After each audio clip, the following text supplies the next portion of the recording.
Artigo 59.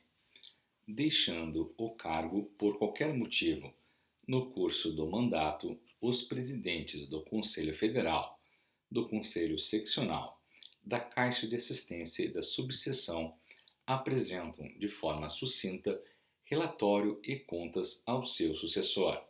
Artigo 60.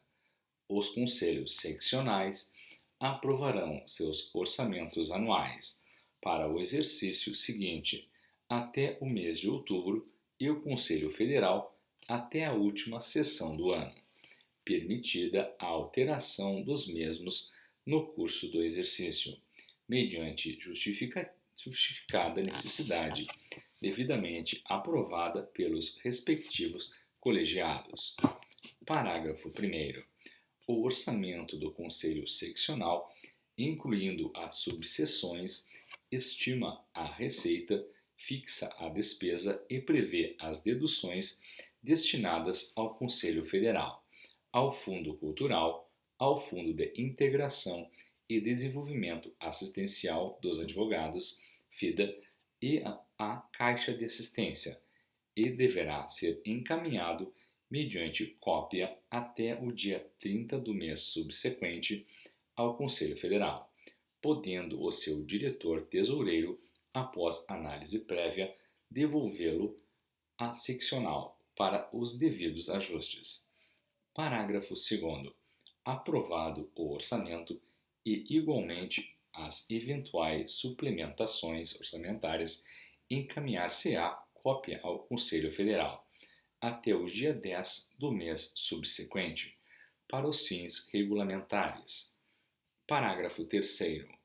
O Conselho Seccional, recém-empossado, deverá promover, se necessário, preferencialmente nos 2 primeiros meses de gestão, a formulação do orçamento anual, encaminhando cópia do instrumento respectivo ao Conselho Federal, até o dia 10 do mês de março do ano em curso. Parágrafo 4º. A Caixa de Assistência dos Advogados aprovará seu orçamento para o exercício seguinte, até a última sessão do ano. Parágrafo 5º. O Conselho Seccional fixa o modelo e os requisitos formais e materiais para o orçamento, o relatório e as contas da Caixa de Assistência e das subseções. Artigo 61. O relatório, o balanço e as contas dos conselhos seccionais e da diretoria do Conselho Federal, na forma prevista em provimento, são julgados pela Terceira Câmara do Conselho Federal, com recurso para órgão especial. Parágrafo 1º. Cabe à Terceira Câmara fixar os modelos dos orçamentos, balanços e contas da diretoria do Conselho Federal e dos conselhos seccionais. Parágrafo 2º. A Terceira Câmara pode determinar a realização de auditoria independente nas contas do Conselho Seccional, com ônus para este, sempre que constatar a existência de graves irregularidades.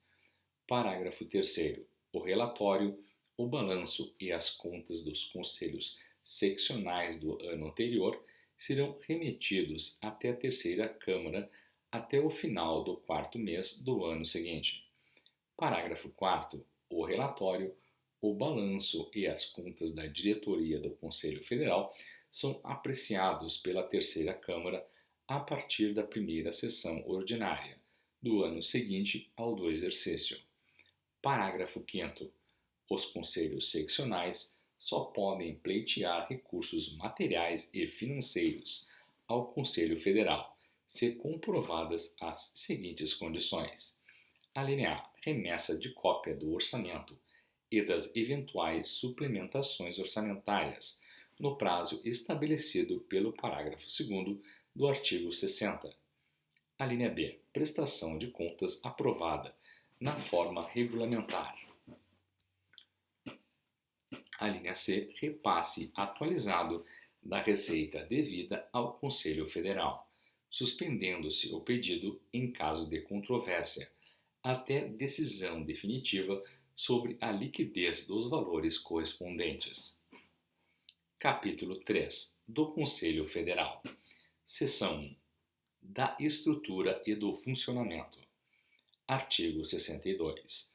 O Conselho Federal, órgão supremo da OAB, com sede na capital da República, compõe-se de um presidente, dos conselheiros federais integrantes das delegações de cada unidade federativa e de seus ex-presidentes. Parágrafo 1º. Os ex-presidentes têm direito à voz nas sessões do Conselho, sendo assegurado o direito de voto aos que exerceram mandato antes de 5 de julho de 94 ou em seus exercícios se encontravam naquela data. Parágrafo 2º. O presidente, nas suas relações externas, apresenta-se como presidente nacional da OAB. Parágrafo 3º.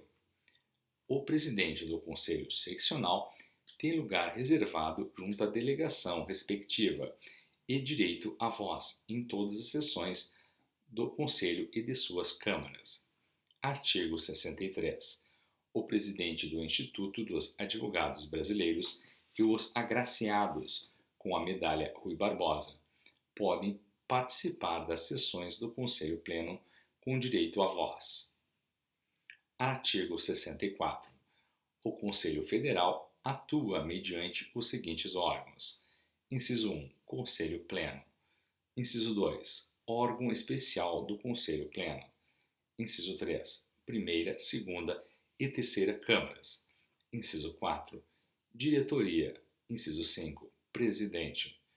Parágrafo único. Para o desempenho de suas atividades, o Conselho conta também com comissões permanentes definidas em provimento e com comissões temporárias, todas designadas pelo presidente, integradas ou não por conselheiros federais, submetidas a um regime interno único aprovado pela diretoria do Conselho Federal, que o levará ao conhecimento do Conselho Pleno. Artigo 65. No exercício do mandato, o conselheiro federal atua no interesse da Advocacia Nacional e não apenas no de seus representados diretos. Parágrafo 1º. O cargo de conselheiro federal é incompatível com o de membro de outros órgãos da OAB, exceto quando se tratar de ex-presidente do Conselho Federal e do Conselho Seccional, ficando impedido de debater e votar as matérias quando houver participado da deliberação local. Parágrafo 2º. Na apuração da antiguidade do conselheiro federal, somam-se todos os períodos do mandato, mesmo que interrompidos. Artigo 66. Considera-se ausente das sessões ordinárias mensais dos órgãos deliberativos do Conselho Federal o conselheiro que, sem motivo justificado, faltar a qualquer uma. Parágrafo único. Compete ao Conselho Federal fornecer ajuda de transporte e hospedagem aos conselheiros federais integrantes das bancadas dos conselhos seccionais que não tenham capacidade financeira para suportar a despesa correspondente. Artigo 67. Os conselheiros federais, integrantes de cada delegação, após a posse, são distribuídos pelas 3 câmaras especializadas, mediante deliberação da própria delegação, comunicada ao secretário-geral ou, na falta desta, por decisão do presidente, dando-se preferência ao mais antigo no Conselho e havendo coincidência ao de inscrição mais antiga. Parágrafo 1º.